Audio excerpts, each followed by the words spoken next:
SASDOவின் பிரதான செய்திகள். தலைப்புச் செய்திகள்.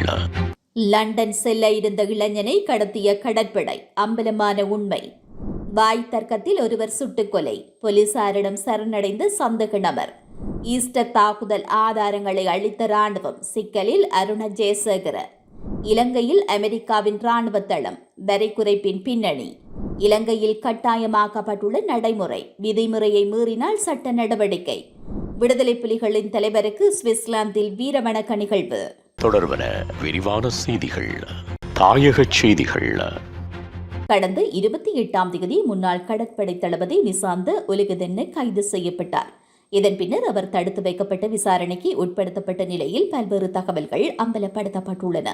கேகாலையை சேர்ந்து பண்டாரை என்பவர் காணாமல் போனமை தொடர்பாகவே முன்னாள் கடற்படை தளபதி நிசாந்த கைது செய்யப்பட்டார். இந்த நிலையில் நிசாந்த கைதின் பின்னர் விசாரணைகளில் அவர் தொடர்பில் வெளியாகியுள்ள தகவல்களில் ஒன்று ஈழத்தமிழர்களோடு மிக நெருக்கமாக பார்க்கப்பட வேண்டிய ஒன்று. தொடர்ந்தும் அவரிடம் மேற்கொள்ளப்பட்ட விசாரணைகளில் திருமலையில் உள்ள கடற்படை முகாம் வதை முகாமாக செயல்பட்டிருந்தமை தெரியவந்துள்ளது.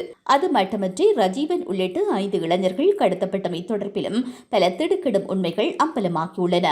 அம்பலாந்தோட்டை ஹொங்கம பிங்காம பகுதியில் இன்று மதியம் துப்பாக்கிச் சூட்டு சம்பவம் ஒன்று இடம்பெற்றுள்ளது. வயலில் ஏற்பட்ட தகராறில் துப்பாக்கிச் சூடு இடம்பெற்றதாக போலீசார் தெரிவித்தனர்.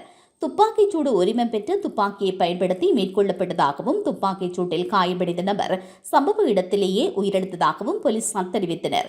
துப்பாக்கிச் சூடு நடத்திய பின்னர் துப்பாக்கியுடன் ஹொங்கும போலீசாரிடம் சரணடைந்துள்ளார்.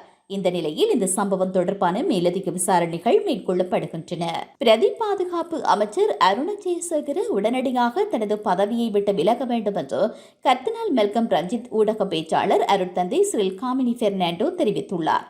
எதிர்க்கட்சி நாடாளுமன்ற உறுப்பினர் நிஜாம் காரியப்பர் தாக்குதல் தொடர்பான ஆதாரங்களை ராணுவம் அளித்ததாக கூறிய கருத்தையும் அவர் மேற்கோள் காட்டியுள்ளார். இது தொடர்பில் கருத்து வெளியிட்ட அவர், அருண ஜெயசேகர பதவியை விட்டு விலகி தான் குற்றமற்றவர் என்பதை நிரூபிக்க வேண்டும். உயிர்த்த ஞாயிறு தாக்குதல்களின் போது அப்போதைய மேஜர் ஜெனரல் அருண ஜெயசேகர கிழக்கு கட்டளை தளபதியாக பணியாற்றியுள்ளார். முன்னாள் ஜனாதிபதி மஹிந்த ராஜபக்ஷ உள்ளிட்ட ஒரு குழு நாட்டில் அதிகாரத்தை கைப்பற்ற முயன்ற போது அவர் அந்த பதவிக்கு நியமிக்கப்பட்டார். இந்த நிலையில் இந்த விடயத்தில் தனது கருத்துக்களை வெளிப்படுத்திய எதிர்க்கட்சி நாடாளுமன்ற உறுப்பினர் நிஜாம் காரியப்பர் தாக்குதல்களை தடுக்க தவறியதற்கும் அது தொடர்பான ஆதாரங்களை அளித்ததற்கும் பின்னால் ராணுவ அதிகாரிகள் குழு இருந்ததாகவும் கூறியிருந்தார். இதன்படி அப்போது கிழக்கு தளபதியாக இருந்த மேஜர் ஜெனரல் அருண ஜெயசேகர தாக்குதலுக்குள்ளான பொறுப்பு குரலில் இருந்து ஒருபோதும் தப்பிக்க முடியாது என்றும் குற்றம் சாட்டினார் என தெரிவித்தார். ட்ரம்ப் வரி குறைப்பின் மூலம் இலங்கையில் அமெரிக்காவின் ராணுவ தளம் ஒன்றை அமைப்பதற்கான சலுகைகளை எதிர்பார்க்கலாம் என்று சுதந்திர வர்த்தக வலய முதலீட்டாளர்களின் சங்க தலைவர் தம்மிக பிரணாந்து தெரிவித்துள்ளார். தென்னிலங்கை தொலைக்காட்சிக்கு வழங்கிய பேட்டியொன்றில் கருத்து தெரிவிக்கும் போது அவர் இவ்வாறு கூறினார். இந்த வரி குறைப்பு எமது நாட்டின் இறைமைக்கும் தேசிய பாதுகாப்பிற்கும் அச்சுறுத்தலாவதோடு ஏனைய நாடுகளுடனான ராஜதந்திர உறவுகளிலும் பாதிப்பை ஏற்படுத்தும். அமெரிக்காவினால் இலங்கைக்கு விதிக்கப்பட்ட 30% பரஸ்பர தீர்வை வரி 20% குறைக்கப்பட்டமை வெற்றியாகும். ஆனால் அமெரிக்க புவிசார் அரசியல் மற்றும் பொருளாதார நன்மை கருதியே செயலாற்றும். நாம் சிறிய நாடற்ற வகையிலும் அமெரிக்காவிற்கு வழங்கக்கூடிய சலுகைகள் குறைவு. வியட்நாம் போல் எமக்கு அவர்களிடம் விமானங்கள் வாங்க முடியாது. ட்ரம்பின் வரி குறைப்பில் நாம் குறிப்பிட்ட ஒரு நிலையில் இருக்கிறோம்.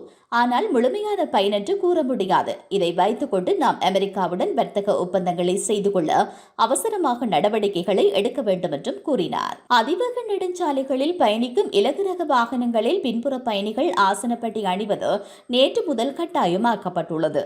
இது தொடர்பில் தேசிய போக்குவரத்து ஆணைக்குழுவின் தலைவர் PA சந்திரபால தெரிவிக்கையில், அதிவேக நெடுஞ்சாலைகளில் பயணிக்கும் இலகுரக வாகனங்களில் பின்புற பயணிகள் ஆசனப்பட்டி அணிவதை கட்டாயமாக்கும் சட்டம் நடைமுறைப்படுத்தப்படுகிறது. பயணிகளின் பாதுகாப்பிற்காக இந்த திட்டம் நடைமுறைப்படுத்தப்படுகிறது என்று கூறினார். போக்குவரத்து மற்றும் நெடுஞ்சாலைகள் அமைச்சு கூறுகையில், வீதி பாதுகாப்பை உறுதிப்படுத்தும் நோக்கில் இந்த தீர்மானம் எடுக்கப்பட்டுள்ளது.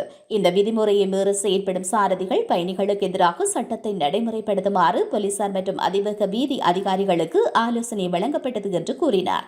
அத்துடன் ஆசனப்பட்டி அணிவதால் விபத்து காயங்களை சுமார் 45% குறைக்க முடியும் என்றும் ஆய்வுகள் சுட்டிக்காட்டுவதாக வீதி பாதுகாப்பு தொடர்பான தேசிய சபையின் தலைவர் மஞ்சுளா குலரட்ன தெரிவித்துள்ளமை குறிப்பிடத்தக்கது.